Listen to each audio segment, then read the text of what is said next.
What's up, man? I want to talk about the Saints versus the Rams, and I want to start off with first. Congratulations to the Rams, man. They were able to nullify the Saints' high power offense, and they were able to stop Kamara and Ingram from running the football. Just like the New England and the Chiefs game, the Rams won the battle of the trenches. You know what I'm saying? Dominican Sue played well. Of course, you got Aaron Donald down there. Um, a team Khalid was able to nullify the Saints, dynamic receiver, uh, and hold. I think he held him to like maybe three catches, something like that, and he was, a non-factor. And Drew Brees had a rough day, man. Drew Brees had a rough day yesterday. Jared Goff to me played better in the second half. First half he looked like he was a little nervous or whatever, but the second half he was able to play better. I just thought Drew Brees got outplayed by Jared Goff, and you know it was some weird decisions by Sean Payton. Yes, he should have ran the ball in that one possession, and they could have ran out the clock, kicked the field goal. It's just a lot. See, a lot of times with these offensive quote unquote geniuses, and yeah, Sean Payton is a very good offensive play caller, right along with the Rams coach Sean McVay and the Bears coach Nagy, and all of in those guys of that ilk. But sometimes you have to just simplify it, man. You have to. Football is a simple sport. You cannot outthink yourself. You cannot let your ego of I'm gonna win a game, and the reason why I win the game is gonna be based on my intelligent play calling. No, man, run the football. You got two talented running backs. Now I know the Rams play good against the run, but like the old saying, sometimes you got to stick with the run even when you don't want to stick with the run. You know what I'm saying? Yes, y'all was playing at home and the crowd is on your side. You got the crowd noise, and yeah, the crowd noise was bothering the Rams in the first half, especially the first quarter. You could see how the Rams were a little not they were not in sync. So that Saints crowd did help them out, but Drew Brees, he's been kind of off the last 3 weeks. You know what I'm saying? A lot of people say it's his age, but people wasn't talking about his age when he was lighting it up in the beginning of the year. You know what I'm saying? Right before the Dallas game, it seemed like after they played Dallas and got beat by Dallas and got held down, by Dallas, they got kind of dominated physically in that game. Not kind of, they did get dominated physically in that game, and the Saints was not the same ever since then. Now I don't know if it's because Drew Brees is 40 years old. Yes, he's 40 years old, 39, 40 years old. It could be that. It could be that just teams caught up with them, because the Saints don't have dynamic playmakers other than Kamara and the wide receiver that they got. Yes, they are dynamic, but they don't have another. They don't have a what you call a traditional number two receiver. They don't really have a good slot receiver. Yes, they have Ted Ginn, but Ted Ginn was injured, and he came back. Well, I think Ted Ginn came back 3 weeks ago or something like that. So he really wasn't totally in sync, or probably totally ready to play at his optimal level.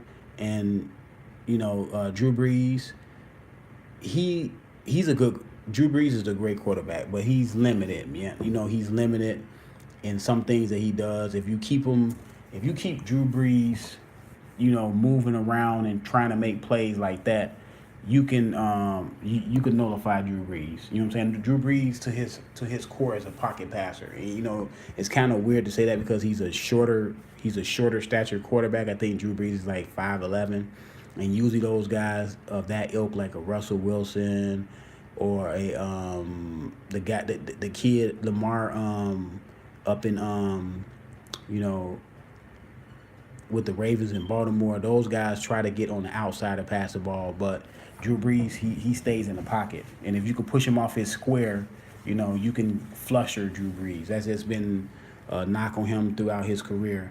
Now, did the Saints get robbed on that one play? I'm not gonna necessarily say they got robbed. It was a bad call. It was definitely pass interference. And not only that, it was helmet to helmet. If the referees missed the pass interference, they should have seen the helmet to helmet. It was actually a referee right there by the play. Like if you see the replay, you can see a referee standing there and looking down the line. The referee was looking right at the play. I don't know how he missed it. You know what I'm saying? And I know Sean Payton, he was upset. He said he called the league office, and the league office told him they missed a call. Now, my thing about this 2-minute report that they got, even they got it in the NBA. They'll tell, teams, send a report to the teams to tell teams they missed a play. It's like, okay, I mean, the league office told Sean Payton they missed a play. It's not like they're going to go back and change it. They're going to go back and play the game all over again. I mean, I don't understand what good what good it does. I know they're trying to show trying to be transparent, but look, you missed a call. I mean, we all seen that you missed a call. We don't need you to tell us you missed a call. I mean, it's like, okay, just I don't like it. I don't like it for the NBA either. But like I said, I don't think they got robbed, but it was a missed call. It was blatant. It determined the game. It just, okay, you have a lot of plays before that the Saints and the Rams could have made, especially the Saints. They could have made a lot of plays different and did a lot of things different from there. That's true. But it doesn't nullify the fact that right there changed the outcome of the game, because the ball would have been inside the 5. You got to say if the ball inside the 5, the Saints going to score a touchdown. You know what I'm saying? It's going to be hard for, the Rams to win that game. But that's how it goes, man. You know what I'm saying? I'm pretty sure the Raiders fans and their supporters are still mad about what that was, 2003 or 2 or 2000. No, what was that, 2004, somewhere up in there, 3, when Tom Brady and them went on their first Super Bowl run, and Charles Wilson came over and made Tom Brady fumble, and they said it was a tuck rule and not. Now that, to me, that was egregious, because when you look at that on tape, and I looked at it at full speed and I said that was a fumble. I mean, you just know that's a fumble because you know what a fumble is. And they came up with this tuck rule and all this stuff, and turned out that that started the Patriots dynasty, so to speak. But plays like that happen is tough. I know if I was a Saints supporter and that was my team, I would have been upset, man, because it wasn't even a matter of opinion. It was just, y'all have a rule that you cannot hit a receiver before the football get there. And then the second rule y'all have is you cannot hit a receiver in the head with your helmet. You can't have helmet to helmet contact. So even if the referees miss the pass interference, how can you miss the helmet to helmet? Like, what if that referee was right there on the side? What is he looking at? Like, is he looking at the crowd? What is he looking at? You know what I'm saying? And I mean, it is what it is. I know, Skip Bayless said that the Rams are a fraud. This is my thing about that. The Rams don't make calls. They're not out there making calls. It's not like if the referee missed a call, they're gonna be like, Sean McVay gonna be like, no, y'all missed it. You know what I'm saying? Give the Saints the ball inside the 5. No, he's not gonna say that. It's the job's referee to get the call right. Period. It's not the Rams. It's not the Rams' job to do the job for the referees. And if the shoe was on the other foot, it's not like Sean Payton would have said, hey, you know what I'm saying? That was a foul on my guy. Helmet to helmet, pass interference. Get him the penalty. No. The Rams are not a fraud. They deserve to be in the Super Bowl. They won the game. They won the game fair and square. You know what I'm saying? They didn't. It's not like they had the referees in their pockets and told the referees don't call the call or whatever.